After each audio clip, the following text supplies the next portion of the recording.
Polling stations closed in Argentina's legislative elections. 91% of the votes have been counted. Preliminary Together for Change obtains the majority in the lower house and in the Senate. Moving on to Bolivia, violent groups belonging to the Cruceñista Youth Union have attacked a popular neighborhood in Santa Cruz and ratified the calls for a strike and protests. And Bulgaria is headed to the polls to elect a new parliament and a new president amid a surge of coronavirus infections.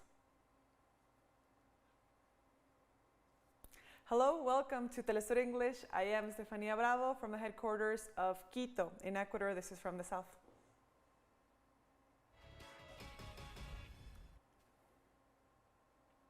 Polling stations in Argentina have closed. 92% of the votes have been counted so far. The National Electoral Chamber announced that the turnout exceeds 71%. Preliminary Together for Change obtained the majority in the lower house and in the Senate. The polling entity disclosed that expected attendance to be higher than the primary elections 2 months ago, when the health situation in the country due to the coronavirus pandemic affected the mass appearances in the voting stations. The Electoral Chamber informed that the process has been carried out without any incidents.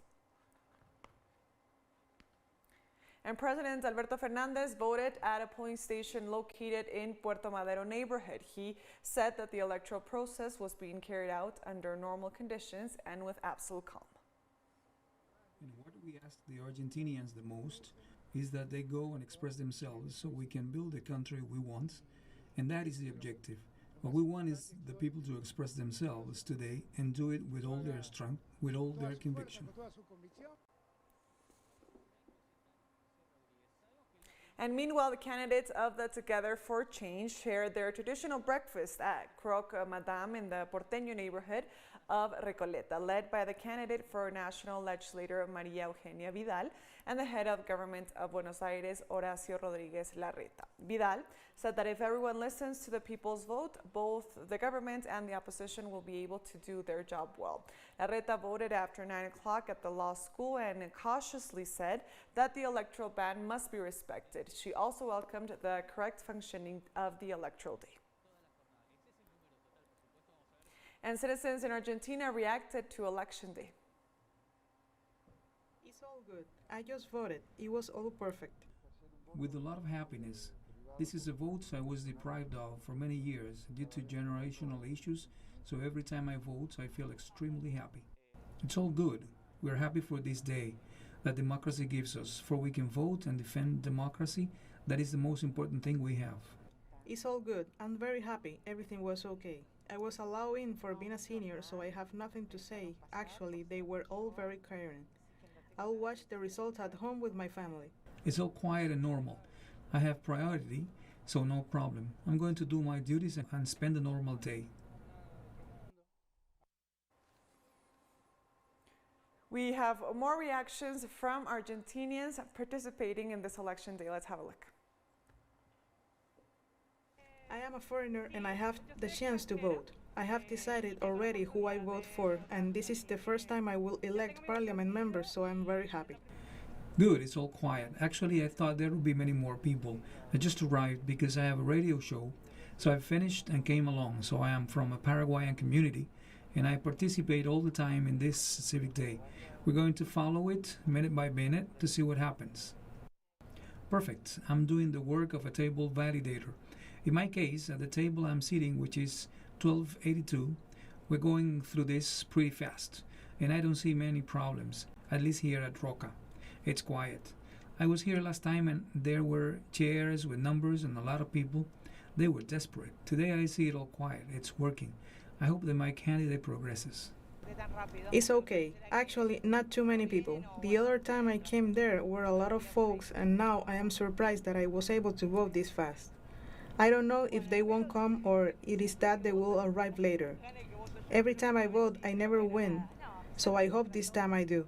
But anyway, I want someone to be the best choice, and that he can place himself in everybody's shoes, and that he sees the situation we are going through, and that he works for everybody, not just for the rich, but even more for the poor. But anyway, that's it. It's all quiet. I did not have to wait much, 20 minutes at the most. Compared to other times, I'm not too keen on this, but my husband does love politics, so yes, we certainly do. And let's now review the context in which Argentinians arrived to this important election. This Sunday's elections are crucial for the stability of the ruling party's governance for the next 2 years. After losing the majority in 18 out of 24 districts in September's primaries, including the autonomous cities of Buenos Aires, President Alberto Fernandez's coalition Front for All must strive to win the general legislative elections of November 14. The path to the elections has been marked by three main issues: the impact of the COVID-19 pandemic, the country's economic situation inherited from a previous administration, and the debts with the International Monetary Fund. During the Fernandez administration, the Argentinian economy encountered the aftermaths of a pandemic, which caused it to drop by 9.9% in 2020, completing 3 years of recession. Despite this, Fernandez's administration has managed to halt COVID-19 contagions and fully vaccinate over 60% of the population. In regards to the IMF debt, President Fernandez had this to say as the electoral campaign period came to a close.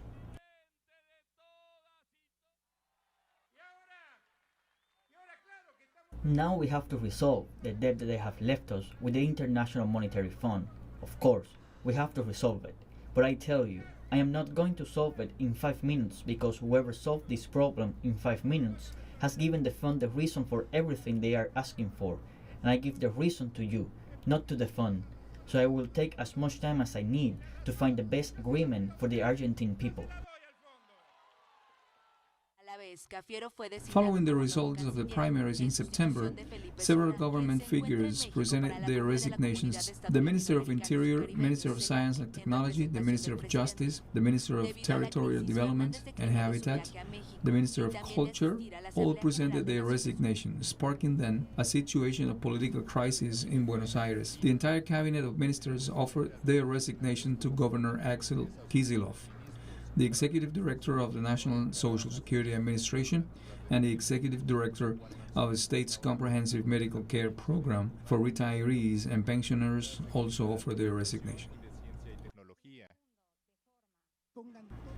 Argentinian social movements led by Movimiento Evita expressed their support to President Alberto Fernandez amid the internal crisis that broke out among the different sectors that make up the government coalition. They mobilized under the slogans Fuerza Alberto and for the unity of the Front for All. Over 101,000 polling stations are open for Argentinians to vote. The nation's foreign ministry said more than 385,000 Argentinian citizens abroad can exercise their right to vote in these elections. Polls open at 8 a.m. local time and will close at 6 p.m. local time. However, if any voter is inside a voting center or outside in line after the closing hour, he or she will be able to vote. Results are expected to be very close in these elections. The opposition, Together for Change Alliance, seeks to control the Chamber of Deputies and the Senate in the second half of President Alberto Fernandez's term of office.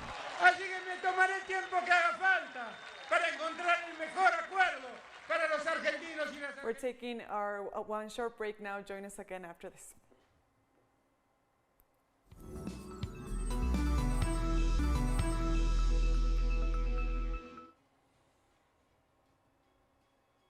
Welcome back to From the South. More news now. The National Electoral Council of Venezuela advanced in the process of auditing voting machines 1 week before the regional and municipal elections of November 21st. During the audit, Pedro Calzadilla, president of the council, guided the tour through the production lines. He also asserted that 0.5% of the voting machines are being audited so as to farm more guarantees and security for the Venezuelan people. Calzadilla highlighted the importance of Plan República in the electoral process and repudiated several terrorist attacks aimed at destabilizing the country in the face of the elections. He also stated that 89% of the electoral timetable is completed and that the electoral campaign will finish next Thursday at midnight. We are ready, everything is ready, so that on November 21st, The people of Venezuela will once again freely gather at the voting centers and exercise their own sovereignty and popular will. And Casadilla also condemned the intended terrorist attack on the sheds of the National Electoral Council located in rows of Mariche in the state of Miranda. We, from the National Electoral Council, want to reject these type of actions. We call upon all the citizens, the people of Venezuela, to be alert. This was just an attempt, and it is under investigation. In Bolivia, in spite of the agreement of the abrogation of the Bill 1386, which was approved by President Luis Arce, violent groups belonging to the Cruceñista Youth Union, a violent opposition organization, have attacked a popular neighborhood in Santa Cruz and ratified the calls for a strike and protest. The incidents are reported in the area known as Plan 3000, housing development made up mostly of Bolivians from the Altiplano. According to the complaint filed by members of the movement towards socialism, a group of dozens of people identified as part of the opposition Santa Cruz Youth Union attacked neighborhoods, leaving several injured in an atmosphere of violence and racism. Hours before, local residents had publicly expressed their opposition to the decision to sustain the strike called by the Santa Cruz Civic Committee despite the abrogation of the Bill 1386. We categorically reject the attitude of Romulo Calvo, another one that becomes an enemy of the people of Santa Cruz, because he hires the Palomillos, he hires the Maleantos, to edit what is a criminal civic strike that at this moment is massacring the people of Santa Cruz.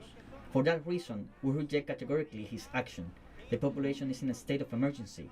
We reject what is a criminal civic strike. Moving on to Peru now, the government of President Pedro Castillo has set itself the goal of obtaining concrete results in the dialogue between employers and workers after a layoff imposed by the COVID-19 pandemic.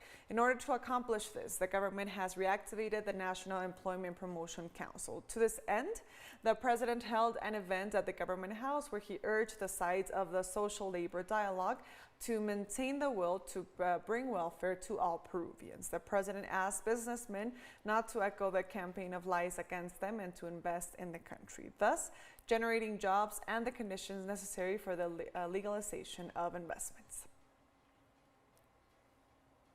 And in the midst of a critical moment experienced at Ecuador's prisons, inmates of 2 prisons started a hunger strike due to the extreme insecurity they live in. They also did it in solidarity with those who were murdered this Friday at the prison of Guayaquil after a deadly riot that left 68 deaths and several injured. Prisoners from the detention center in Azuay and Cotopaxi provinces made the decision, which was later confirmed by the National Service of the Imprisoned of Ecuador, who had reported that a group of people refused to eat food in protest. From inside the correctional facility, several inmates sent messages through social media requesting help from the authorities, as well as videos and images that showed the complex scenario experienced and even some of the murders. Moving on to Honduras, Francisco Gaitan, the mayor of the municipality of Cantarranas, was killed this Saturday during a rally. Preliminary information indicated that a man shot the politician who was running for re-election for the upcoming November 28th general elections. According to a preliminary police report, Gaitan was on a political campaign in San Luis when he was shot by a drunk man. He was later arrested by sympathizers of the Liberal Party and handed over to police forces. The death of Francisco Gaitan occurred when he was in the middle of the campaign for the elections to be held in 2 weeks, with the participation of 14 other political parties. Hundreds of citizens from Cantarranas took to the streets to protest the crime and to demand justice. The presumed murderer, named Wilfrido Velázquez, is in custody of the police, who are carrying out the pertinent investigations. Brazil's inflation rate soared to an annualized high of 10.67% in October, highlighting challenges the central bank faces to rein in price as citizens struggle to survive the fiscal crisis. The October inflation rate was the highest since the country's worst ever economic recession in 2016, said the country's national statistics agency, the Brazilian Institute of Geography and Statistics. The Institute data shows that prices of the daily necessities from water, electricity, and gas to food, beverage, and travel and dining services have significantly increased by 20 to 85% within a year. The latest data also showed that the unemployment rate in Brazil still hovers at least 13%, while the average annual income nationwide has fallen by 10% so far this year, the biggest drop since 2012. In my circumstance, I have to up my workload by 20% to 30% to make up for the inflation, at very least. But I am in the service sector. It's not that easy to find work these days. In Syria, the Ministry of Health received this Sunday a batch of 500,000 doses of the COVID-19 vaccine donated by the People's Republic of China. The Minister of Health, Hassan Al-Gobash, informed that the batch is part of the continuation of vaccines sent by the Chinese government that seeks to support the Arab country in the plan of immunization against the new coronavirus. The official also stressed that to date, only 5% of the population has been vaccinated in the country. We're taking our second break now. Join us again after this.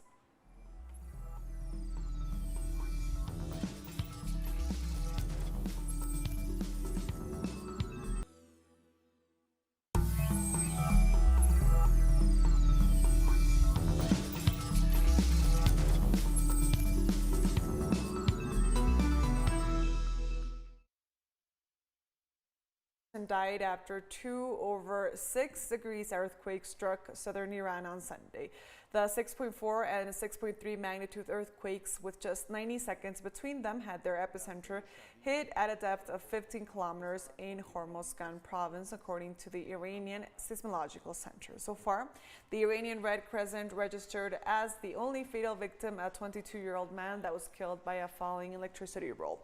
Iran's deadliest quake was a 7.4 magnitude tremor that struck in 1990, killing 40,000 people in the north of the country. And the last voters put their ballots in the ballot box, and election officials began counting votes in Bulgaria's third general election this year as the country fights its deadliest coronavirus wave. An anti-graft party was in neck-and-neck race with the Conservatives, according to exit polls on Sunday. We continue.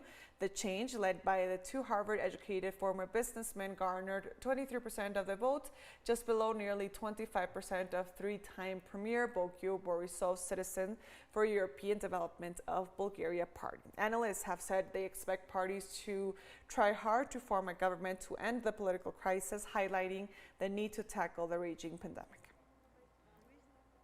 I hope that this time at last we'll have a regular government. Overall, I expect to have a different result now, even if deep down all parties are from the same kind, and the new ones do not offer much of a different choice, but just some diversification.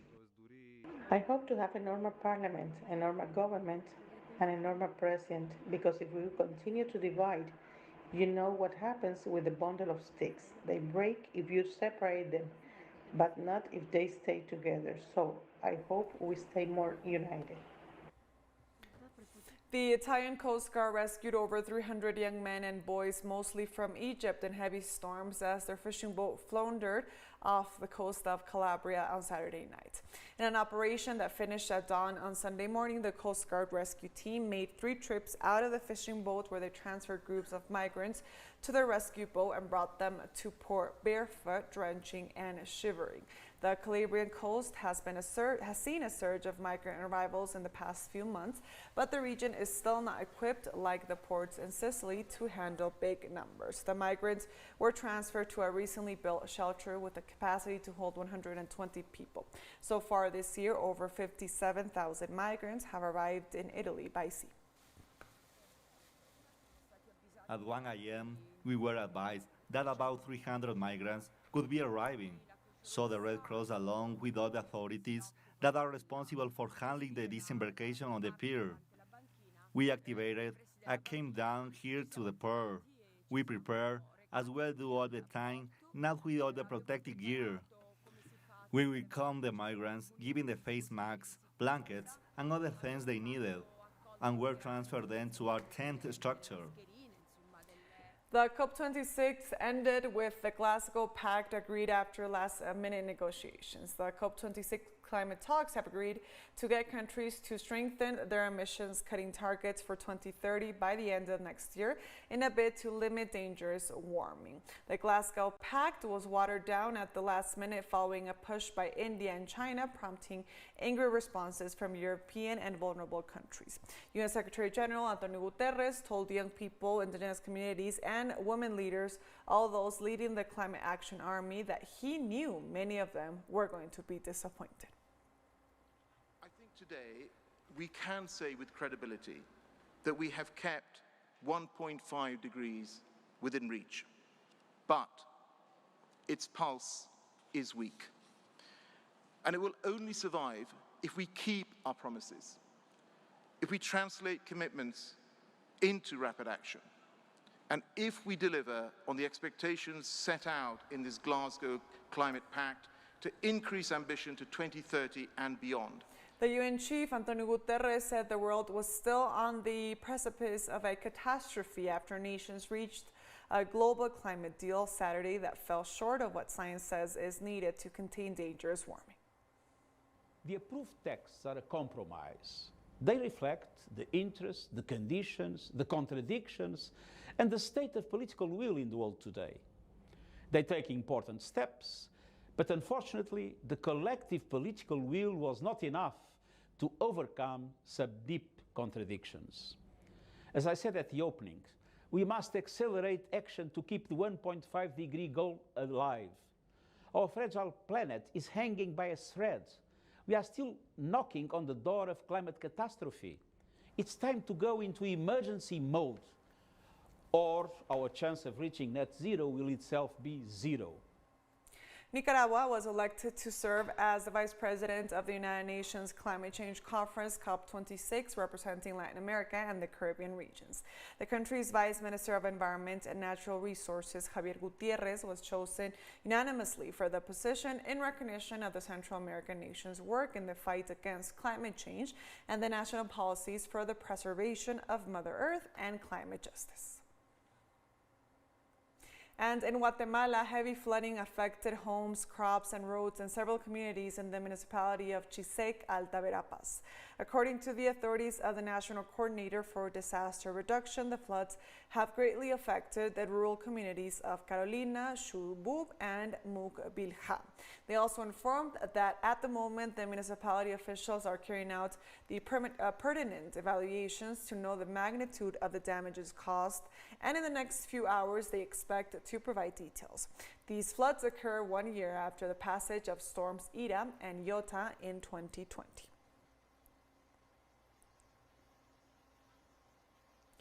And with that story, we've come to the end of this news brief, but remember, you can find these and many other stories on our website at telesurenglish.net.